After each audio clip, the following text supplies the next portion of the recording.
இந்த கோயில் எங்கே இருக்குன்னு பார்த்தீங்கன்னா திருச்சி சமயபுரம் மாரியம்மன் கோயில் அதுக்கு ஆப்போசிட்டில் சென்னைக்கு போகிற பைபாஸில் சமயபுரம் டோல்கேட் சொல்லுவாங்க. அதுக்கு ஆப்போசிட்டில் ஒரு ரோட்டில் போகும். ஒரு பைபாஸ்லேருந்து ஒரு 2-3 கிலோமீட்டர் தான் இருக்குது.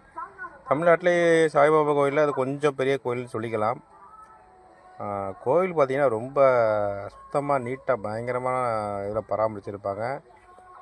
இது மெயின் என்ட்ரன்ஸு. கோயில் அதிக கூட்டம் வரும். இன்றைக்கி கூட சிவராத்திரிக்கு வந்து இங்கே ஏதோ சின்ன விழா மாதிரி பண்ணுறாங்க போல இருக்குது. கோயிலை வந்து வந்து ரொம்ப க்ளீனஸ் சுத்தம் வந்து பராமரிக்கிறாங்க. அது வந்து பெரிய விஷயந்தான். அதேமாரி இந்த கோயிலுக்கு பின்னாடி பார்த்திங்கன்னா எப்போதுமே மதியானம் அன்னதானம் பண்ணுவாங்க. செல்ஃப் சர்வீஸ் தான். இந்த ஒயிட் கோயில் எதுக்குன்னு பார்த்தீங்கன்னா கோயிலில் மதியான நேரத்தில் ரொம்ப ஹீட்டாக இருக்கும், நடக்க முடியாது செருப்பு இல்லாமல். அதனால் இந்த இதுமாரி நடந்தீங்கன்னா சுத்தமாக உங்களுக்கு கால் சுடாது, அதுக்காண்டி போட்டிருக்காங்க. இது வந்து இந்த கோயிலுக்கு வந்து இப்போ லோக்கல் பஸ் ஸ்டாண்ட்லேருந்து வர்றதுக்கான டைமிங்கு.